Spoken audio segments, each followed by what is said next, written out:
മണ്ഡലം ചുറ്റി നമ്മുടെ മകളകൾ ഇന്ന് പാലക്കാട് മണ്ഡലത്തിൽ എത്തിയിട്ടുണ്ട്. കോട്ട മൈതാനത്ത് നിന്ന് പ്രയുത ലക്ഷ്മി, സ്മിത ഹരിദാസും തത്സമയം ചേരുന്നു. Good morning guys. Good morning മകളകളെ, പറയൂ.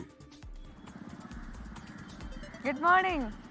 Good morning. നമ്മളിപ്പോ എസ്കെൻ സൂചിപ്പിച്ചതുപോലെ നമ്മൾ കോട്ട മൈതാനത്താണ് നിൽക്കുന്നത്. പാലക്കാടിന്റെ ഹൃദയം എന്ന് പറയുന്നത് ഈ സ്ഥലം തന്നെയാണ് അല്ലെ സ്മിത? അപ്പൊ നമ്മളോടൊപ്പം ഇവിടെ കുറച്ച് വോട്ടർമാരുണ്ട്. അപ്പൊ കുറച്ച് കൊച്ചു കുട്ടികളുണ്ട്. ഇവരെ നമ്മള് വോട്ടർമാരായിട്ട് പരിഗണിക്കുന്നില്ല. പക്ഷെ നമുക്ക് ഇവരോട് തന്നെ ഇവിടുത്തെ രാഷ്ട്രീയ സാഹചര്യം ഇവരോട് ഈ ചോദിക്കുന്നതിന് മുമ്പ് നമ്മുടെ 3 സ്ഥാനാർത്ഥികൾ 3 എന്ന് പറയുമ്പോൾ നമ്മൾ 2011 മുതൽ UDF-ന്റെ ഷാഫി പറമ്പില, അതിനുശേഷം ഉപതെരഞ്ഞെടുപ്പ് വന്നപ്പോൾ രാഹുൽ മാങ്കൂട്ടത്തിലാണ്.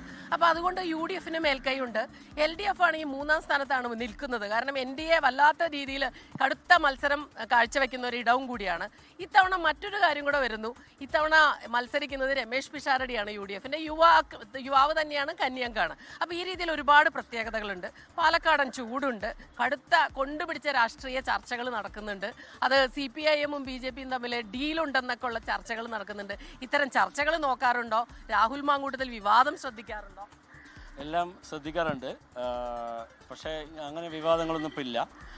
പാലക്കാടിനെ സംബന്ധിച്ചോളം എപ്പോഴും ഒരു വ്യക്തമായ ധാരണയുണ്ട്. ആര് മത്സരിച്ചാലും അവർക്കൊരു ധാരണയുണ്ട്. എല്ലാവർക്കും നല്ല ഈക്വൽ ചാൻസ് ആണ് ഈ വർഷം. ഈക്വൽ ചാൻസ് അല്ലേ? നല്ല ഒരാൾ ജയിക്കണമല്ലോ. പാർട്ടിയാണോ നോക്കുക, സ്ഥാനാർത്ഥിയാണോ? ഞങ്ങള് പാർട്ടി നോക്കും. ഈ ഇലക്ഷനിൽ പാർട്ടി ഉണ്ട്. പക്ഷെ അല്ല, എല്ലാ ഇലക്ഷനും പാർട്ടി ഉണ്ട്, പറയുന്നില്ല.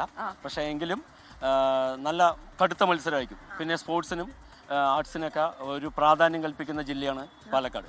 അപ്പോൾ ഓക്കെ, അതെ തീർച്ചയായിട്ടും. ചേച്ചിമാരെ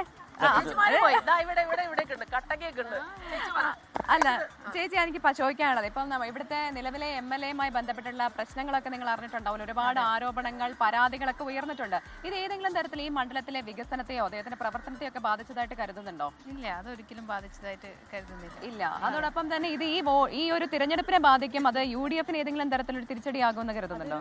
അതൊരു പേഴ്സൺ ടു പേഴ്സൺ നമ്മൾ നോക്കുന്നതാണ്. ഇപ്പോൾ നമ്മൾ എന്തായാലും വോട്ട് ചെയ്യുമ്പോൾ നമ്മൾ എന്തായാലും നോക്കും BJP ആണോ, നമ്മൾ പേഴ്സൺ ടു പേഴ്സൺ ഇതാക്കുന്നതാണ്.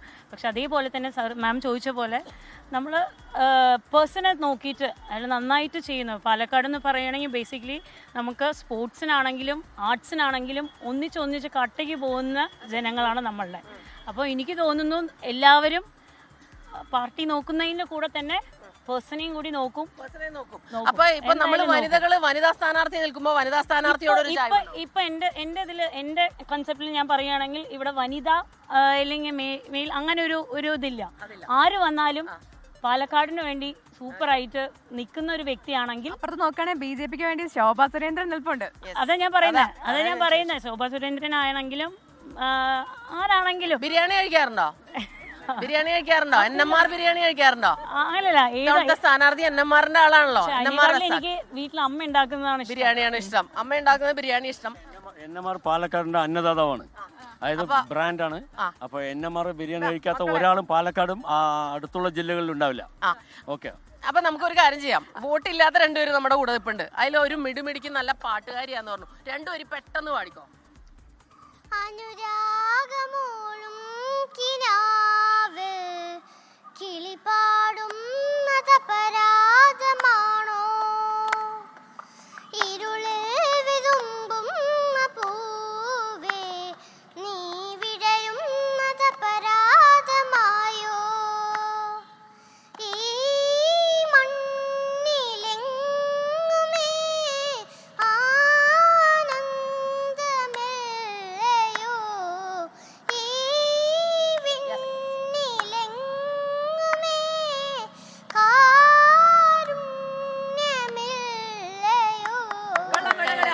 നമ്മുടെ നല്ലൊരു പാട്ട് ചേച്ചിയാട്ടോ ഇത്. കുഞ്ഞു കുട്ടി പഴയ പാട്ടൊക്കെ പാടുന്നതാ. അതെ, നല്ല പാട്ട്. അപ്പൊ അങ്ങനെ നമ്മളിങ്ങനെ നല്ല പാലക്കാടൻ ചൂട് തുടങ്ങുന്നതേ ഉള്ളൂ. ചിരിയും ചിന്തയും കളിയും ഒക്കെ ആയിട്ട് നമ്മൾ അങ്ങനെ മുന്നോട്ട് പോവുകയാണ്. ഇപ്പൊ നമ്മൾ നേരത്തെ പറഞ്ഞ ആ ഡീല് പറഞ്ഞല്ലോ, കഴിഞ്ഞ ദിവസം KC വേണുഗോപാലും പ്രതിപക്ഷ നേതാവും ഒക്കെ പറഞ്ഞിരുന്ന ഒരു കാര്യമുണ്ട്. അപ്പൊ അതിൽ ഇവിടെയുള്ള വോട്ടർമാർ എന്താണ് പറയുന്നത്? അത്തരം പ്രശ്നങ്ങൾ, ഇതിനു മുൻപുണ്ടായ വിവാദങ്ങൾ, ചൂടേറിയ ചർച്ചകൾ, ഇതൊക്കെ അവർ വോട്ട് ചെയ്യാൻ പോകുമ്പോൾ അവരുടെ മനസ്സിൽ ഉണ്ടാകുമോ? അത് ഇത്തവണത്തെ വിജയത്തിൽ തെരഞ്ഞെടുപ്പ് ഫലത്തിൽ പ്രതിഫലിക്കുമോ? ഇത്തരം കുറെ ചോദ്യങ്ങളും ഉണ്ട്. അത് മാത്രമല്ല, നമ്മൾ ഇനിയും വോട്ടർമാരെ കാണുന്നുണ്ട്, ഒപ്പം തന്നെ 3 സ്ഥാനാർത്ഥികളെയും നമ്മൾ കാണുന്നുണ്ട്. അവരുടെ വിശേഷങ്ങളും നമ്മൾ പ്രേക്ഷകരിലേക്ക് എത്തും. മണ്ഡലം ചുറ്റുകയാണ്. Thank you Premadalakshmi and Smitha Haridas. നിങ്ങൾ മണ്ഡലം ചുറ്റി വരിക. ലോകത്തെവിടെയായാലും ഏത് സമയത്തും 24 വാർത്തകളും ഓഗ്മെന്റഡ് റിയാലിറ്റി പാക്കേജുകളും എക്സ്പ്ലെയിനറുകളും വിശദമായി കാണാൻ ഞങ്ങളുടെ യൂട്യൂബ് ചാനൽ നിങ്ങൾക്ക് സബ്സ്ക്രൈബ് ചെയ്യാം.